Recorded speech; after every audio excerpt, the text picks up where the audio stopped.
नमस्कार विद्यार्थियों, 100% solution channel में आपका स्वागत है।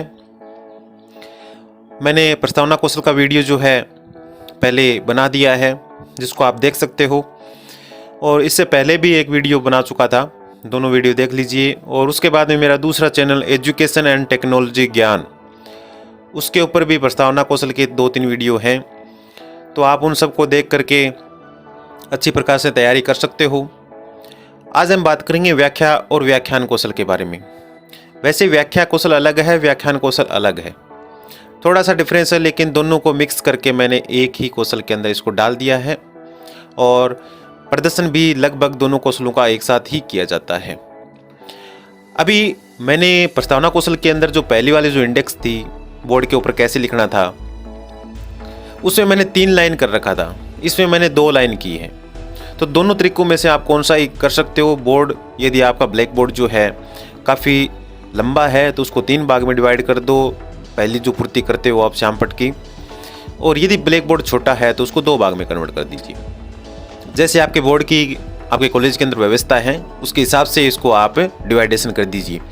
एक दूसरी लाइन ऊपर नीचे नहीं होनी चाहिए, पूरा बिल्कुल क्लियर होना चाहिए। जैसे ये जो मैं आपको दिखा देता हूँ, यहाँ से लेके यहाँ तक का जो मीटर है वो सारा का सारा, अभी जो आपको सामने डार्क दिखाई दे रहा है, ये टोटल का टोटल आपको क्या करना है, जैसे आप कौशल देने के लिए आते हो सबसे पहले इसको लिख देना है कंप्लीट।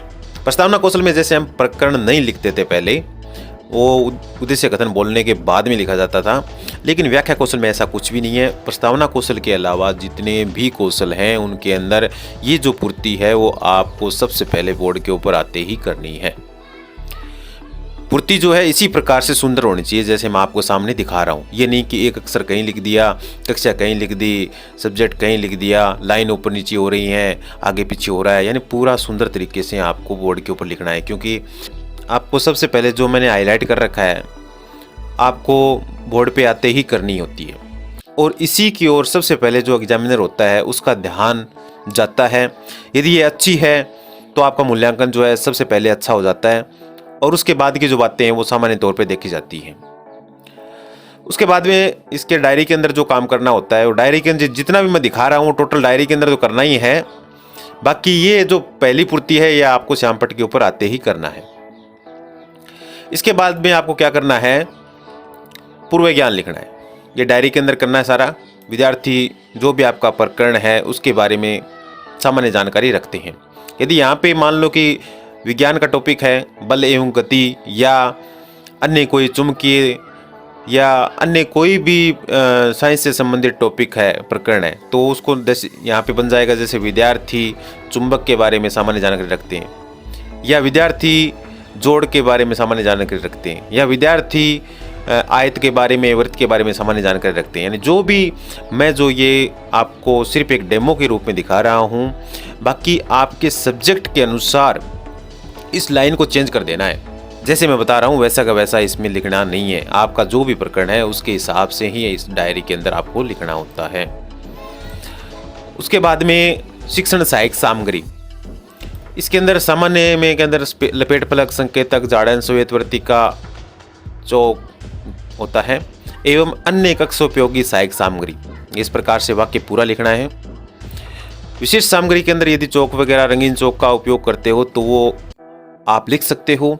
यदि आप उपयोग कर रहे हो तो डायरी के अंदर वही चीज लिखनी है जिसका आप उपयोग कर रहे हो, अन्यथा डायरी में आपका कुछ मिलेगा और आप प्रदर्शन कुछ और कर रहे हो तो उस चीज में आपको दिक्कत का सामना करना पड़ सकता है। विधि पर विधि के अंदर प्रश्नोत्तर विधि हो जाएगी, व्याख्या, व्याख्यान विधि एवं अन्य शिक्षण सहायक विधियां। ये इस प्रकार से वाक्य पूरा लिखना है, जिसके कारण क्या है कि कोई भी यदि चीज़ छूट भी जाती है तो एवं अन्य शिक्षण सहायक विधियां लिख देते हैं तो उसमें वो चीज़ समाहित हो जाती है, उसमें गलतियां नहीं निकाल सकता एग्जामिनर। इसी प्रकार से सहायक सामग्री के अंदर भी एवं अन्य कक्ष उपयोगी सहायक सामग्री यदि हम लिख देते हैं और कोई चीज़ हम गलती से छोड़ भी देते हैं तो उसमें गलतियाँ नहीं निकलती हैं। ठीक है, ये इसका प्रॉफिट है। सामान्य उद्देश्य के अंदर विद्यार्थियों में इतिहास के प्रति रुचि उत्पन्न करना, तो यहाँ पे आप चेंज कर सकते हो। जैसे विद्यार्थियों में विज्ञान के प्रति रुचि उत्पन्न करना, विद्यार्थियों में कॉमर्स के प्रति रुचि उत्पन्न करना, विद्यार्थियों में जो भी आपका टॉपिक है, जो भी आपका सब्जेक्ट है उसके प्रति रुचि उत्पन्न करना। ये लाइन चेंज कर दे रही है। बहुत सारे मेरे पास कमेंट आते हैं, सर आपने इतिहास का बनाया है, विज्ञान का बनाइए। तो भी उनके अंदर आप बीएड कर रहे हो, 15 साल कॉलेज में जाके आ चुके हो, इतनी तो बुद्धि होती है कि ये सिर्फ लैंग्वेज चेंज करनी होती है वाक्य को, और उसमें आपको थोड़ा सा बदलाव करके और लिखना होता है। जैसे दूसरा पॉइंट है विद्यार्थियों में गुप्त साम्राज्य एवं मौर्य वंश के बारे में जानकारी देना। यदि मान लीजिए आपका यहाँ पे कोई और टॉपिक महाराणा प्रताप है, तो यहाँ पे ये चीज़ लिख सकते हो, विद्यार्थियों को महाराणा प्रताप के बारे में जानकारी देना। लेकिन कुछ बच्चों की आदत ये है कि नहीं सर, आपने तो ये बता रखा था, मैंने बताया सिर्फ एक डेमो के रूप में बता रहा हूँ, यहाँ पे आप उस चीज़ को चेंज करना है जो भी आपका प्रकरण है। या विद्यार्थियों को झांसी की रानी के बारे में जानकारी देना, या विद्यार्थियों को अंग्रेजों के बारे में जानकारी देना, या विद्यार्थियों को जोड़ बाकी गुणा भाग आदि के बारे में जानकारी देना। ठीक है, तो ये चीज़ें आपको यहाँ पे चेंज करनी है। विद्यार्थियों में मानसिक शक्तियों का विकास करना, इसमें मैथ से संबंधित कोई यदि टॉपिक है तो उसमें भी ये डाल सकते हो, या अन्य जो विज्ञान से संबंधित टॉपिक है उसमें भी ये लाइन सेम रह जाएगी, सभी में ये लाइन रख सकते हो, कॉमन है। विद्यार्थियों में इतिहास में घटित घटनाओं के बारे में बताना, यदि इतिहास या इस प्रकार का टॉपिक है तो वो हो जाएगा। विज्ञान है तो विद्यार्थियों को विज्ञान में हुए प्रयोगों के बारे में बताना, या विज्ञान में हुई घटित घटनाओं के बारे में बताना, या विज्ञान से संबंधित प्रयोग करते समय जो घटनाएं हुई उनके बारे में बताना। तो ये इस प्रकार के वाक्य जो है आप चेंज करते जाना। ठीक है, उसके बाद में हम चलते हैं विशिष्ट उद्देश्य। व्याख्या और व्याख्यान कौशल के विभिन्न घटकों के द्वारा अभ्यास के माध्यम से कौशल में कुशलता प्राप्त करना, ये चीज़ इसमें लिखनी होती है। और फिर आता है आपकी इंडेक्स कैसे बनाई जाएगी। तो सबसे पहले प्रस्तुतिकरण होता है, इसमें छात्र अध्यापक क्रिया, विद्यार्थी क्रिया और विधि प्रविधि, ये 3 इंडेक्स इसके अंदर बनेंगी। विषय वस्तु के अंदर छात्र अध्यापक क्रिया में विषय वस्तु लिखनी है पूरी पूरी जो आप पढ़ा रहे हो। ठीक है, 150-200 शब्दों के अंदर 5 से 7 मिनट के अंदर होने वाली। विद्यार्थी क्रिया में विद्यार्थी ध्यानपूर्वक सुनेंगे, वह छात्र अध्यापक द्वारा पूछे गए परीक्षण प्रश्नों के उत्तर देंगे। विधि प्रविधि में व्याख्या विधि, व्याख्यान विधि। फिर आता है बोध प्रश्न। बोध प्रश्न के अंदर इस आप नॉर्मल रूप में 1 या 2 क्वेश्चन जो है, 2 क्वेश्चन 3 क्वेश्चन जो है, छोटे छोटे क्वेश्चन बच्चों से पूछने होते हैं, क्योंकि इसका एक घटक है परीक्षण प्रश्न पूछे गए या नहीं, उस घटक की पूर्ति के लिए क्वेश्चन इसमें डालने होते हैं। तो इस प्रकार से आप इसकी इंडेक्स बनानी है और प्रश्नोत्तर विधि हो जाएगा। इसमें वो कोई ज़रूरी नहीं है कि उत्तर से क्वेश्चन निकले या क्वेश्चन से उत्तर निकले, वो सिर्फ प्रस्तावना के अंदर होता है, बाकी किसी कौशल में नहीं होता है। ठीक है, अब इसके बाद में चलते हैं इसके मूल्यांकन को। घटक जो है, घटकों के अंदर उपयुक्त प्रारंभिक एवं निष्कर्ष कथनों का प्रयोग, यानी सबसे पहले आप बच्चों को गुड मॉर्निंग या इस प्रकार के शब्दों का उपयोग करके और क्लास में शुभारंभ करें कि आज हम इसके बारे में अध्ययन करेंगे, जो भी प्रकरण है। शुद्ध एवं स्पष्ट उच्चारण होना चाहिए। आवश्यक बिंदुओं को ध्यान में रखना है, जो मोटा मोटी आप पढ़ा रहे हो उसको मुख्य मुख्य बिंदुओं को आप बोर्ड पे भी लिख सकते हो या उसकी व्याख्या कर सकते हो। बोध परीक्षण पूछे गए, देखो 4 नंबर, यानी आप जो बोध क्वेश्चन कर रहे हो 2 या 3, वो उन बच्चों से जैसे आपकी व्याख्या पूरी हो जाती है तो उसको पूछना होता है। निरर्थक कथनों का प्रयोग, यानी जो बेकार की बातें हैं उसको व्याख्या के अंदर नहीं डालना है, जो मोटा मोटी बातें ही डालनी है।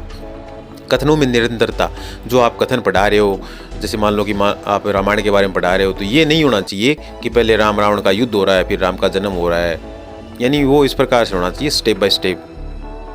ठीक है, पहले दशरथ का साम्राज्य हो गया, राम का जन्म हो गया, फिर सीता से विवाह हो गया, फिर युद्ध हुआ, ये इस प्रकार की जो क्रम जो है वो टूटना नहीं चाहिए। क्रम, प्रवाहिकता का भाव, आपकी गति है वो कैसी थी, अस्पष्ट शब्दों और मुहावरों का प्रयोग हुआ या नहीं हुआ, कितना हुआ, भावानुकूल वाचन था या नहीं था, वाचन की गति कक्षा के अनुरूप थी या नहीं थी, यानी आप जो पढ़ा रहे हो, जैसे 7वीं क्लास को पढ़ा रहे हो तो धीरे धीरे पढ़ाना है।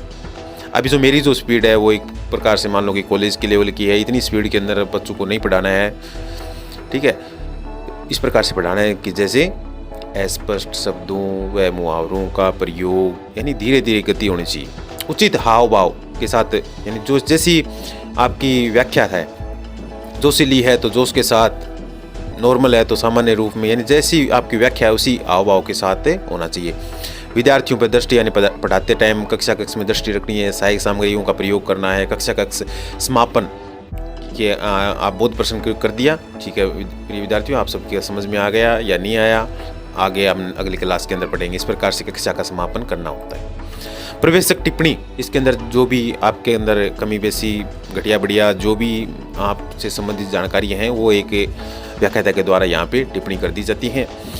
हस्ताक्षर सहपाठी के, यहाँ पे आपके सहपाठी के हस्ताक्षर करवाने हैं और पर्यवेक्षक हस्ताक्षर की जगह जो भी व्याख्याता है वो आपको यहाँ पे हस्ताक्षर करके देगा। मेरा यूट्यूब चैनल जो है 100% सॉल्यूशन चैनल, और इसके साथ ही दूसरा चैनल है एजुकेशन एंड टेक्नोलॉजी ज्ञान।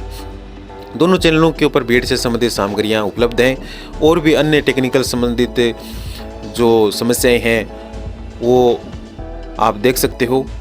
कंप्यूटर से संबंधित सभी प्रकार की जानकारी, कंप्यूटर की जो समस्याएं हैं उससे संबंधित सभी प्रकार की वीडियो मेरे चैनल पे आपको देखने को मिलेंगे। ई मित्र से संबंधित सभी प्रकार के फोरम मिलेंगे। फोरमों को भरते टाइम क्या क्या सावधानी रखनी होती है, या जाति मूल निवास वगैरह जितनी भी एक बच्चे के लिए आवश्यक सामग्रियां हैं उस टोटल मेरे चैनल के ऊपर मिलेंगी। इसलिए चैनल को सब्सक्राइब करना बहुत ज़रूरी है और सभी वीडियो जो है ज़्यादा से ज़्यादा शेयर करें। आप विजिट भी करके देख सकते हैं। थैंक यू, धन्यवाद।